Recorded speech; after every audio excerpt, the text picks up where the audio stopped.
wasiirka wasaaradda hawlaha guudhulka iyo guryeynta Soomaaliland Cabdirashiid Ducaale Qambi oo maalmaha boqol shaqo joogay magaalada Ceergabo ayaa kulan la qaatay mas'uuliyiinta maamulka gobolka iyo degmada Ceergabo kulankaasi oo laga wada hadlayay sidii diiwaangelinta hantida dawladda oo baryahanba laga waday gobolka Sanaag ay u socoto waxaana ugu horreynba halkaasi ka hadlay mid kamid ah shaqaalaha diiwaangelinta hantida dawladda oo ka warbixiyay halka ay marayaan diiwaangelinta hantida dawladdu waxaan ku kala jirnaa hawshii diiwaangelinta hantida maguurtada ah aynu soo bilownay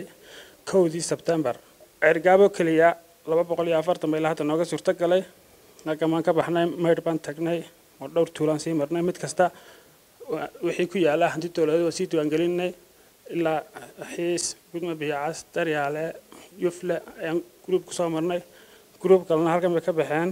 waxay tageen alla ardaa waxaan ku dhaahdaa fiqi fuliye damalaha gare maayirka degmada Ceergabo Ismaaciil Xaaji Nuur iyo barasaabka gobolka Sanaag Maxamed Axmed Caalim Timbaro oo halkaasi ka hadlay ayaa wasiirka ka codsaday in magaalada Ceergabo loo sameeyo qaab dhismeed cusub sida la idin sheegay tiimkani muddaas nala joogay hawl loo baahnaa oo qaranku leeyahay ayay daadiinayeen annaguna ku soo dhaweynay waxaanu qaban karnaa diyaar baanu u nahay maantana waxaan noo yimi wasiirkii oo soconayay wafti wato runtii aad baan ugu faraxsanahay saacadii wasiir anaga dhabtayadu toban banaaninkii magaalada ayaanu ka doonaynaa insha Allah si fiican baynu uga ballamaynaa aad iyo aad baa baahi noogu haysaa dhulkii markii dalku burburay meel baa la xeertay oo si qaab daran baa loo degay arrintaas waxay u baahan tahay in wax laga qabto waana mustaqbalka magaaladana waa caasimadii gobolka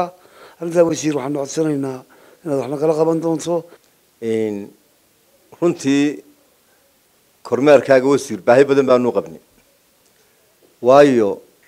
gobolkaygu toban baloonba ma leh iska habqa baanu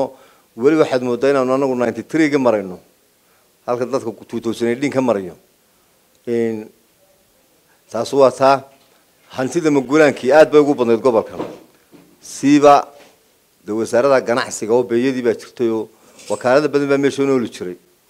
guryahoodii waa la qaar dad balsteen iyo qaar iska dumayo aad bay u dayacan suntii nimanka injineerada soo dirtay si wanaagsan bay uga hawl galeen marka horena niman halkan si jooga xafiisku way u diiwaan gashanaayeen intooda badan taa wali 2018 waynu maraynaa iminka saddex wasaaradood la isku daray ganacsigii iyo warshadihii iyo dalxiiskii xafiis ma leh foojarka marka lagu keeno dadkan aad saxaysa meel ay meel joogo wararka ku kulantaan suuqaanu iska helaabay ku leeyahay xitaa meel ay mushaharka ku kala qaataan ma leh wasaaradda awqaafta la mid ah tii boosta la mid ah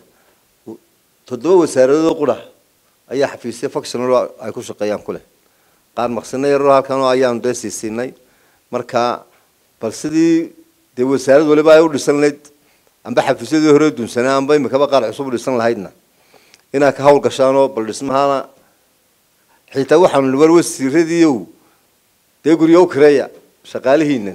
wasiirka wasaaradda hawlaha guudhulka iyo guryeynta Soomaaliland Cabdirashiid Ducaale Qambi oo halkaasi ka hadlay ayaa u mahadnaqay shaqaalaha ku hawlanaa diiwaangelinta hantida dawladda isagoona sidoo kale ballan qaaday inay qorshe sanadeedka cusub ku dirsan doonaan qaab dhismeedka magaalada Ceergabo baan aad ugu